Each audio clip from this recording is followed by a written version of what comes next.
Guys ये video मेरे दिल के इतने करीब है, बहुत ज़्यादा करीब है। एंड आज वो चीज़ मैंने हासिल की, इसलिए मुझे लगता है कि यार हर किसी को वो चीज़ मिल जाए।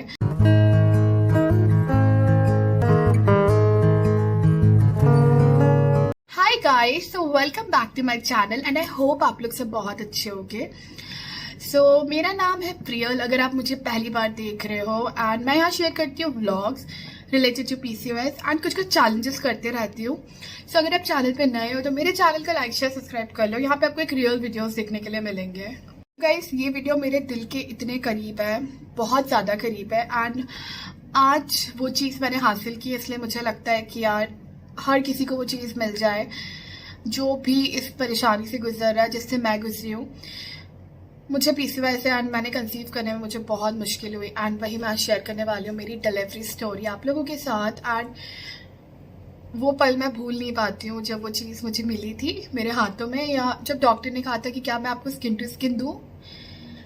So let's get started. सबको हेल्प मिले जिसको भी इस चीज़ से जो गुजर रहे हैं, या जो आगे आने वाले टाइम में जो लोग भी इस चीज़ से गुजरेंगे। सो गाइस स्टार्ट होता है यहाँ से। मैं 37 वीक्स प्रेग्नेंट थी एंड जब मैं फैटल स्कैन कराने गई तो उसमें बच्चे का जो डेवलपमेंट था वो दिख रहा था 35 वीक्स जितना। देन मैंने अपने गायनेकोलॉजिस्ट को रिपोर्ट्स दिखाई तो उन्होंने बोला कि हम 38 वीक्स पे डिलीवरी कर देंगे। ऑलमोस्ट मेरा 9 मंथ पूरा कंप्लीट हो चुका था।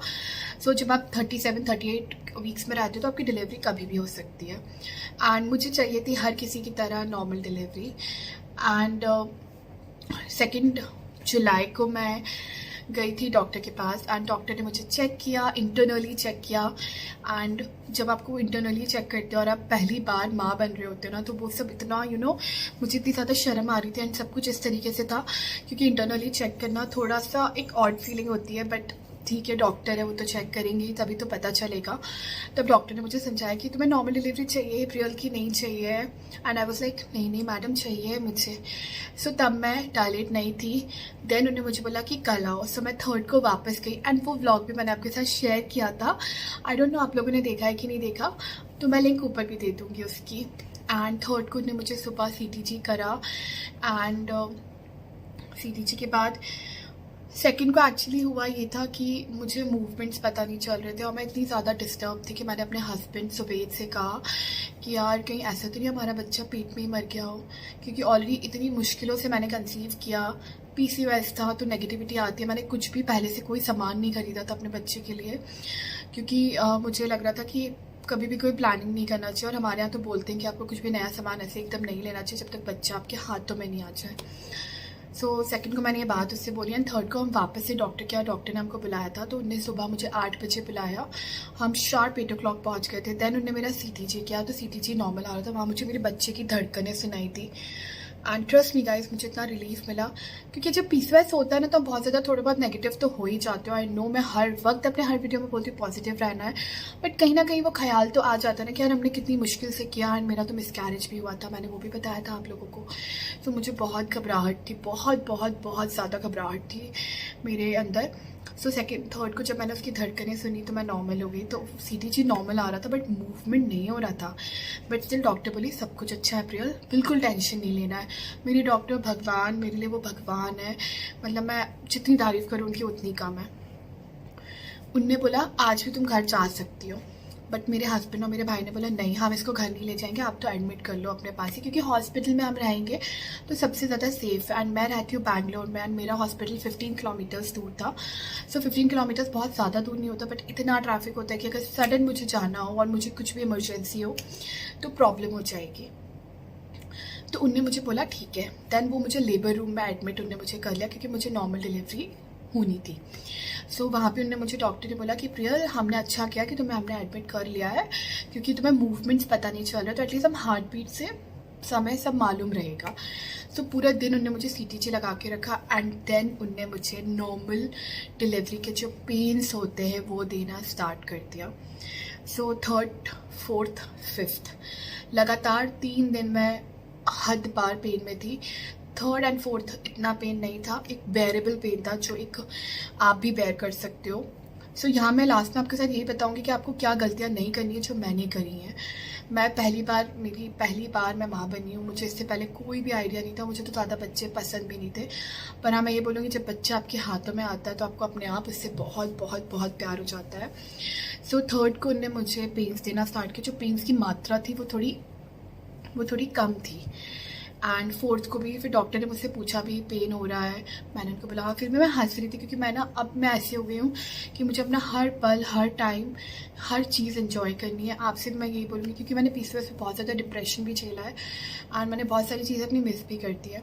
सो थर्ड एंड फोर्थ को ने मुझे पेन्स की जो इंजेक्शन की मात्रा होती है वो थोड़ी कम थी। सो जो इंजेक्शन की मात्रा थी वो कम थी तो इतना ठीक था, मतलब इतना मैं इसको बेयर कर पा रही थी। एंड मेरा जो खाना वाना था वो सब उनने चेंज कर दिया था। उसके बाद फिफ्थ को उनने मुझे फोर्थ को मेरी वजह से एक दिन एक्स्ट्रा मुझे फोर्थ को दिया था, अदरवाइज वो फोर्थ को ही मेरी डिलीवरी करवा देते। बट उनने बोला कि तुम इतनी ज़्यादा तुम कीन हो, तुमने पूरी प्रेगनेंसी मैंने वॉक की 8-8 10-10 हज़ार स्टेप्स, जो उन्हें खाने बोला, जो उन्हें एक्सरसाइज बोली, सब चीज़ें की। इसी वजह से मेरे को डायबिटीज़ नहीं हो पाई, अदरवाइज नहीं तो PCOS में डायबिटीज़ हो जाती, बहुत ज़्यादा वेट बढ़ जाता है, बहुत कुछ होता है। एंड मैं आने वाले टाइम में अपना वेट भी आपके साथ शेयर करूँगी, मैंने प्रेगनेंसी में कितना गेन किया था एंड फिलहाल मेरा कितना है। सो उन्हें फोर्थ को भी मुझे मौका दिया कि भाई चलो अपने आप बच्चा डायलेट मतलब मूव करेगा एंड वाटर बैग ब्रेक होगा, सब होगा। देन फिफ्थ को डॉक्टर वापस आई, डॉक्टर ने मुझसे पूछा एंड पेन उस फिफ्थ को ने पेन की जो मात्रा थी वो और बढ़ा दी और ज़्यादा दे दी, तब भी मेरा डायलेशन नहीं हुआ था। तो जब थर्ड को ने मुझे चेक किया तो मैं सिर्फ 1 सेंटीमीटर डायलेटेड थी। फोर्थ को भी मैं 1 सेंटीमीटर डायलेटेड थी। सुबह चेक किया, शाम में चेक किया एंड वो इंटरनल चेक होता है जो कि बहुत पेनफुल होता है। एंड मुझे ऐसा लगता है उस वक्त ना भगवान आपको एक ऐसी शक्ति से देता है जो मैं अपने बड़े लोगों से सुनती थी कि उससे में कुछ एक अलग ही शक्ति मिल जाती है, या आप इतने ज़्यादा सब भूल जाते हो कि आपको दर्द ज़्यादा महसूस नहीं होता है। सो वो शायद मेरे अंदर वो कुछ हो गया था, मुझे भी नहीं पता।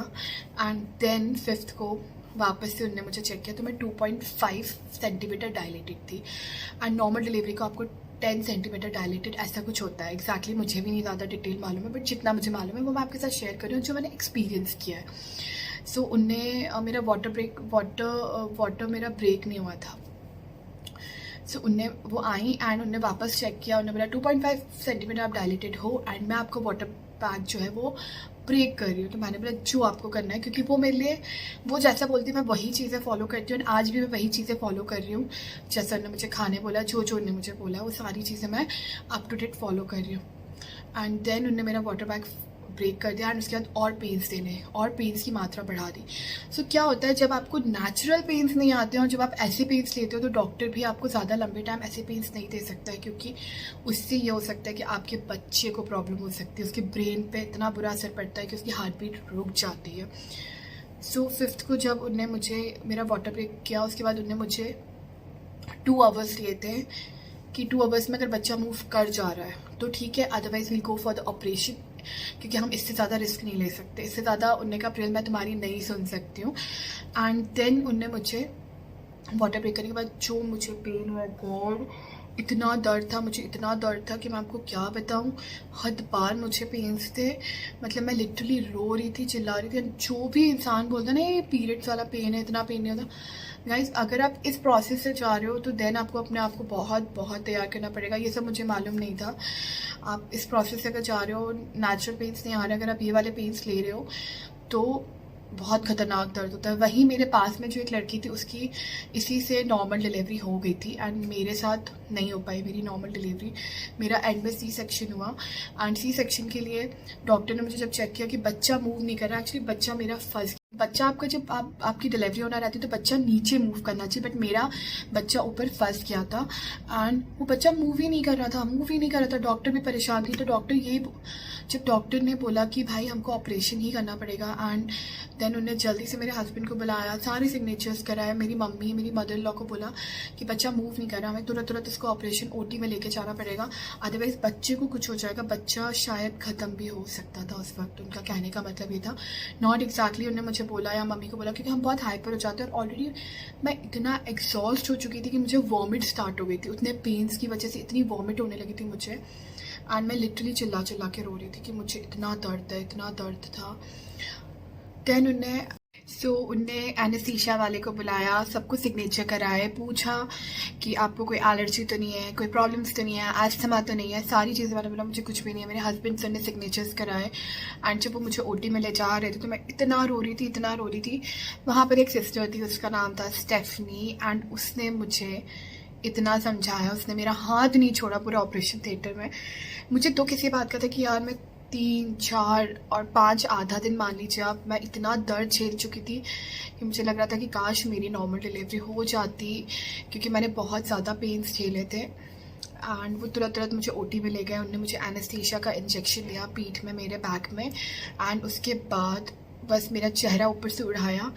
एंड जब वो बच्चा निकाल रहे थे तो बॉडी, नो डाउट आपकी बॉडी पता है सुन्न पड़ जाती है, आपको होश नहीं रहता नीचे वाले हिस्से में, बट नीचे वाले हिस्से में होश नहीं रहता है। बट मुझे समझ में आ रहा था कि वो ऐसे हिला के निकाल रहे थे क्योंकि मेरा बच्चा ऊपर फंस गया था। एंड भगवान का ये मिरेकल है कि सब कुछ अच्छे से हो गया। आप लोगों की दुआएं हैं। उस वक्त मुझे कितने लोगों ने मुझे मैसेज किया था, आई नो दैट मैं एक दिन का व्लॉग शेयर कर रही थी, अभी बहुत ज़्यादा दिन नहीं हुए हैं, 5 तारीख को ही मेरी डिलीवरी हुई है। एंड मुझे पता है वीडियोस भी काफ़ी लेट आ रहे हैं क्योंकि अभी सब कुछ ना एकदम 360 डिग्री घूम गया है। अभी रातों को जगना, दिन में सोना, एंड बहुत कुछ अलग हो चुका है। मैं व्लॉग्स में आपके साथ शेयर करूँगी। मैं यहाँ पे बस इतना ही बोलना चाहती हूँ कि अगर आप भी कंसीव नहीं कर पा रहे हो, आप कर लोगे। मैं हर वक्त हर किसी के लिए दुआ करती हूँ। मैं हर वक्त इसलिए ऐसा बोलती हूँ क्योंकि मुझे पता है उस दर्द से मैं गुजरी हूँ। एंड बहुत रोना आता है, बहुत दुख होता है जब हम देखते हैं कि यार दूसरे ने कंसीव कर लिया, हम नहीं कर पा रहे हैं। मैंने झेला है वो सब, आई कैन टोटली अंडरस्टैंड। मेरे पास भर के कमेंट्स आते हैं। एक और बात मैं आपको बता दूं, मैं डॉक्टर नहीं हूँ, बट मैं आपके साथ वही चीज़ें शेयर करती हूँ जो चीज़ें मैंने अपने ऊपर अप्लाई किया। आने वाले समय में मैं अपने PCOS को ठीक रखने के लिए करूँगी, एंड वही चीज़ें करूँगी जो मुझे जो अच्छा करेगी या मेरे PCOS को ठीक करने की कोशिश करेगी। क्योंकि मैंने अभी रिसेंटली डॉक्टर विजिट में डॉक्टर से पूछा था कि अब मैं क्या करूँ PCOS के लिए, आप बताओ। तो डॉक्टर ने एक ही बात बोली है, वेट कम करो, खाना कंट्रोल रखो एंड एक्सरसाइज करो। ये 3 चीज़ें आप कर लो, आपका PCOS कंट्रोल हो जाएगा। एंड गाइस, अगर आपको मेरे डॉक्टर का भी चाहिए ना एड्रेस एंड एवरीथिंग, तो मुझे कमेंट में एटलीस्ट मैसेज करो। मैं कम्युनिटी पे भी डालती रहती हूँ, आप लोग मुझे वहाँ मैसेज करो, या मेरी इंस्टा ID मैं यहाँ डाल दूँगी, आप वहाँ भी मुझसे कनेक्ट हो सकते हो। मैं बिल्कुल फ्री हूँ शेयर करने के लिए, क्योंकि जो लोग नहीं कर पा रहे हैं कंसीव, मैं उनके लिए एकदम रेडी हूँ कि भाई मैंने जैसे कर लिया, जिस डॉक्टर की मदद से किया। नो डाउट मेरी प्रॉब्लम बहुत बड़ी नहीं थी, PCOS तो है, बट उतना बड़ा प्रॉब्लम नहीं था कि मैं बिल्कुल ही मैं कंसीव नहीं कर पा रही हूँ या ऐसा कुछ नहीं था, इतना डिटेल्ड नहीं थी प्रॉब्लम। बट फिर भी छुटकू सी प्रॉब्लम थी, पर वो डॉक्टर ने सॉल्व की, तो वो डॉक्टर ही मेरे लिए भगवान है। And that's all for today's video guys. I hope आपको ये वीडियो पसंद आया होगा, इससे आपको कुछ मदद मिलेगी। इन केस अगर आप नॉर्मल डिलीवरी के लिए जा रहे हो तो पूरा डायलेटेड होके ही जाना, मेरी तरह मत जाना कि मेरी कंडीशन दूसरी थी इसलिए मेरे को ऐसे जाना पड़ा। एंड मैं ये जानती हूँ जो होता है अच्छे के लिए होता है, भगवान सब कुछ अच्छा करता है। एंड येस, बैकग्राउंड अवॉइड करना क्योंकि घर में इतने सारे लोग हैं कि बहुत ज़्यादा बिखरा पड़ा हुआ है। And be stress free and bye bye, take care and subscribe ज़रूर कर लें।